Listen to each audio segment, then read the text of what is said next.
Have you ever found yourself reading the exact same paragraph like 3 or maybe 4 times, only to realize you haven't absorbed a single word? Or, you walk into a room and completely forget why you even went in there in the first place? It's so frustrating. Well, welcome to this explainer. Today, we're unpacking a phenomenon you've likely experienced way more times than you can count. It's usually called cognitive exhaustion, and we're going to dive deep into what it actually is, and more importantly, what it's trying to tell you. So let's just get right into it. Picture this. You sit down to do some really deep work, but within minutes, your mind just drifts. You start thinking about your phone, your overflowing email, or even just what you're going to have for dinner. It's incredibly frustrating, right? But here is the absolutely crucial point. This isn't a lack of willpower on your part at all. It's actually a highly specific cognitive response. In our modern environment, we are just constantly bombarded with stimuli. And when focus loss happens like this, it's literally your brain hitting a massive friction point. And, it doesn't just stop at losing focus. It actually bleeds into how you physically feel. Everything just starts to feel slow, heavy, totally unclear. But what's really fascinating here is that this low energy, it isn't the physical exhaustion you'd get from running a marathon or hitting the gym. Your muscles aren't actually tired. This is pure neurological depletion. See, your brain consumes a massive amount of your body's overall energy. So when it's overworked, that mental fatigue literally manifests as a full body sensation of just sheer sluggishness. Now, we typically label this heavy feeling brain fog, but I really want to reframe how we look at this today. Brain fog is not a disease, it's not some permanent condition, and it is certainly not a sign that your cognitive faculties are, permanently declining. No, it is a signal.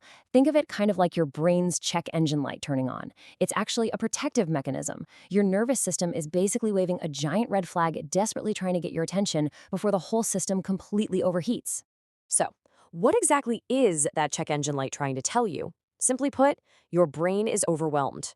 We all have a very strict limit to our cognitive load, the amount of working memory we can actively use at any given moment. Imagine your brain is like a computer's RAM. If you open 100 browser tabs at once, run some massive video editing software, and try to play a high-end video game all simultaneously, what happens? The computer freezes. Well, your brain is doing the exact same thing when it's subjected to chronic, relentless overload. Let's look at how this actually builds up, because this overload generally comes down to 3 compounding factors. First up, too much input. This is the endless doom scrolling, the back-to-back Zoom meetings, the constant ping of notifications just relentlessly demanding your attention.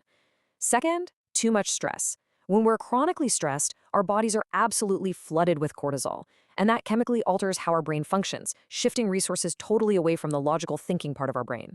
And third, too little recovery. We so often treat sleep like it's a luxury rather than a biological necessity. Or, we think resting is just lying on the couch watching TV while simultaneously checking our phones. Spoiler alert, that is not true recovery. When these 3 pillars stack up, the pressure becomes totally unmanageable. Because of that compounding effect, your brain has to make a choice. It literally has to triage its resources just to keep you functioning. It subtly starts shutting down non-essential cognitive functions to conserve whatever tiny bit of energy it has left. And as a result, slowly, your clarity fades. It's not an instant switch, right? It's more of a gradual dimming of the lights in your mind as your brain goes into this mandatory power-saving mode. And this power-saving mode is exactly why you experience these specific symptoms.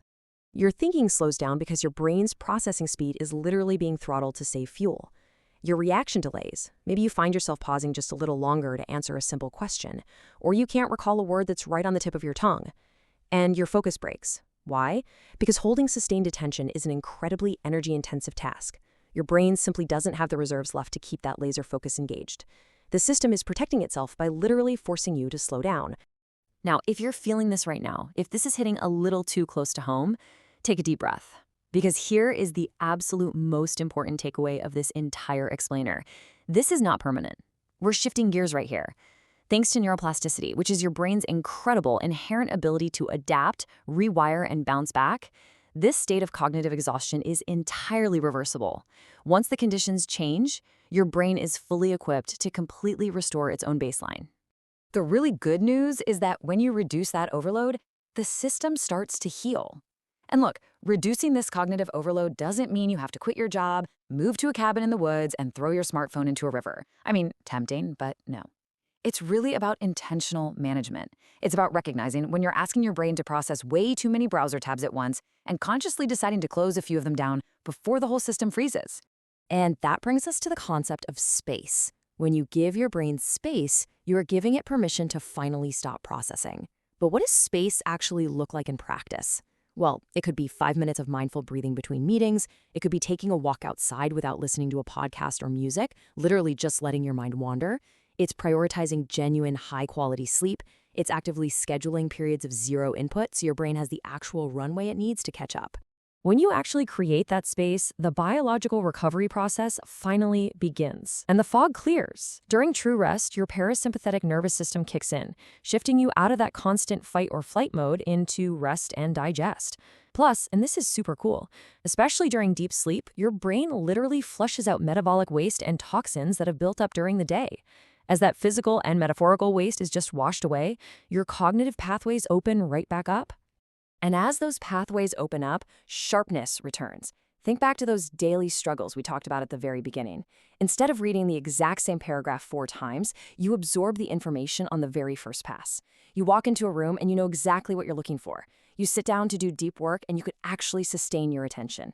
This is what your brain looks like when it's operating at its optimal capacity, fully fueled and completely refreshed. Now, this brings us to a really vital perspective shift. I want you to contrast the idea of weakness with capacity. Experiencing brain fog does not mean your brain is weak. It definitely doesn't mean you're losing your edge or somehow failing at your tasks. It simply means your brain successfully hit its operational limit, and it fired off a warning signal to stop you from doing real, lasting damage. It is functioning exactly as it was designed to. Your brain is exhausted, guys, not weak. Brain fog is a signal of overload. It's not a flaw in your character, and it's certainly not a flaw in your intelligence. So I really want to leave you with this one provocative thought. The next time you find yourself reading the exact same sentence over and over, or just staring blankly at your screen, ask yourself, is my brain failing? Or is it just asking for a well-deserved break? Thanks so much for joining me for this explainer, and we will definitely see you next time.